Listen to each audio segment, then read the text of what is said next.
Oh, howdy all, grab yourself a drink, it is time for some Path of Exile discussion. Welcome to today's news for the 3.18 Sentinel launch, and I wanted to go through two small pieces of news first, then the biggest one, which is the reveal of the challenge rewards. So, Wrath of the Cosmos is the first one. Eldritch currency items found have a 25% chance to be duplicated for each Eldritch altar that you have used in the area. So when you haven't hit any altars, then you're going to get normal Eldritch currency drops. But if you hit two of them, suddenly you're looking at 50% chance for duplication. That's pretty good if the boss drops an Eldritch Chaos Orb and an Eldritch Annul. That's really going to be a good payoff.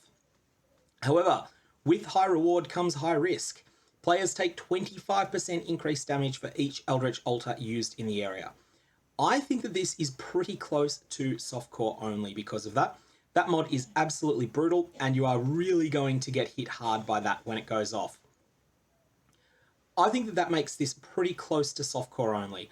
You're not necessarily going to die all the time, but you will be dying more often, and some of the hits that would otherwise have given you a nasty fright will instead either inflict a one-shot kill, or maybe they will inflict nasty ailments that will finish you off. So I think for that reason, you want to take this when you are not actively trying to level your character. If you're in softcore and you're trying to level your character, let's say you're at level 93 and you're trying to hit 94, you probably actually want to unspec this for a while, so you don't end up getting killed in a situation where taking 75% increased damage is the decisive factor between living and dying. In addition though, 25% chance for lesser and greater Eldritch currency items to drop as grand Eldritch currency items instead for each Eldritch altar used in the area. This is going to mean you are going to get a lot more grand Eldritch currency than you usually would. Now this is still not the top tier, there's still more tiers of mods above that, and the highest tiers will still require an Orb of Conflict, but starting from a third bottom tier is easier than starting from a bottom tier.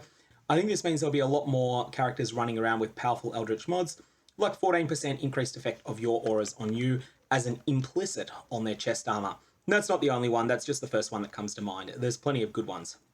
The last thing I want to say about this, thematically, Wrath of the Cosmos is linked to the Searing Exarch. However, nothing about the text in this says that this only applies to Searing Exarch altars, and it seems like you could use this in conjunction with the Eater of Worlds mod that was revealed a couple of days ago that doubles the effect of downsides and adds 50% to the effect of upsides. So together, they will allow you to juice maps into the stratosphere and actually get paid off for it. Next is Searing Purity. So Searing Purity is one of the mods that's available on Forbidden Flame that's not a normal Ascendancy passive. This one is extremely strong defensively, but it's a type of defense that doesn't fit every character. So with Searing Purity, 45% of chaos damage your character suffers is instead suffered as fire damage, and the same is true for lightning damage. So ultimately, 90% of the chaos damage your character suffers gets redirected to attack your fire resist and your lightning resist instead. Now, the obvious use case for this is a character that treats chaos resistance as a dump stat.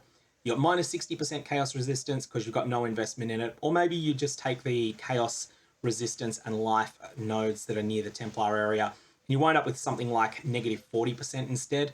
Then you use Searing Purity, and suddenly you're just as well protected against chaos damage as a character that has capped chaos resistance.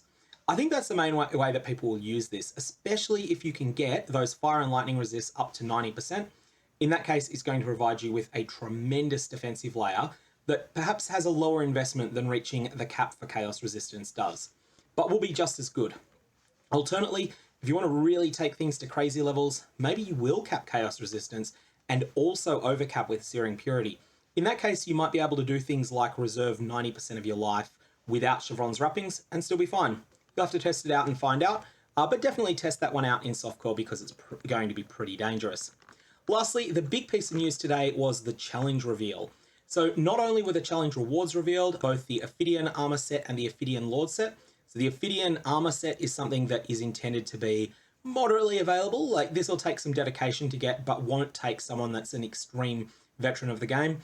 And then there's the Ophidian Lord Set, of which acquiring this is going to be a challenge, even for veterans that have got a lot of experience at endgame. You'll get the Ophidian Set by the time you hit 24 challenges, but the last piece of it is the wings, and the set looks pretty good without the wings. So if you get, I think it's 18, maybe it's 20, which will be much more accessible because there's a sharp increase in difficulty around the 22 challenge mark. Then at that point, you'll be able to get the core Ophidian Set. If you want to keep playing the League after that, then fantastic. You can chase this reskin that's more brightly coloured. In terms of the challenges themselves, I did a whole stream on it. I'll put a link down in the description below. It goes for about an hour and 3/4, so it's pretty long. But if you want to have a look at my sort of thoughts on all of them, they were first impressions. I will put out guides at a later stage, but they were some first impressions on them.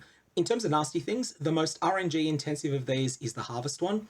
And the Harvest one requires you to do several rare things. So the Harvest one requires you to defeat a Harvest boss, which are obviously very rare. Harvest the Heart of the Grove, which is also very rare. You need an Ashabi encounter for that. Sacrifice a stack of at least 4 divination cards and receive double that amount back, which isn't that rare an outcome. And you can do that with cheap divination cards, so you can use something like 4 copies of Humility. And eventually you'll get 8 of them. It's not that rare. Harvest at least 7 crops in a single Sacred Grove.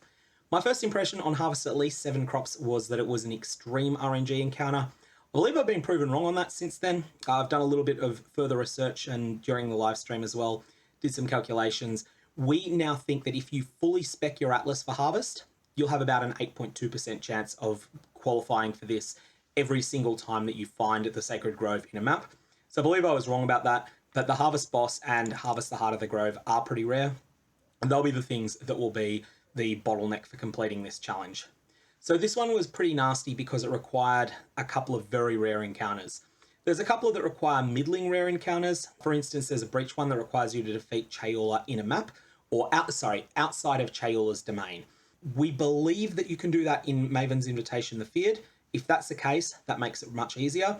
But if you can't, what you want to do is allocate the Atlas passive Gatekeepers for a while, and also the one near it that gives you an increased chance towards getting Chayula Breaches. And if you do that, you'll have a reasonable chance of getting that. You'll probably get it within 100 or 200 maps. It's not staggeringly rare, but it's the sort of thing that takes a bit of planning. Overall, my thoughts on the challenges this league are that they're going to reward players who have an Atlas plan around them. So for instance, I think you probably want to focus on Covetous Shrines early, Covetous Shrines and Breach early. Whatever your long-term plans with your Atlas are, spec into Covetous Shrines, spec into Breach early, get the things that relate to Domination and Breach out of the way. And once you've done that, unspec those mechanics if you don't like them, and then start working on respecking your Atlas towards various other things you want to pick up. There's a challenge to defeat all of the Rogue Exiles in the game while they're possessed. You're definitely going to want to take the Torment/Anarchy section of the Atlas passive tree, which is in the north center of the tree, and that will help you take down that challenge, because otherwise that would be almost impossible to do. But ultimately, you got a lot of agency to how you approach these, and I do think that there's nothing individually ridiculous with the exception of the Harvest Encounters one. There are, however, a lot of boss fight ones that are going to be difficult, and that I think will reward players who are willing to make 10 or even 20 or even 30 attempts at some of these.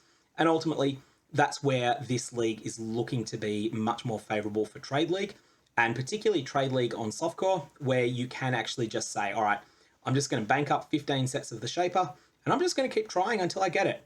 And if I fail, I'll have a little bit of a laugh at myself, and then I'll just go straight back in and do it again.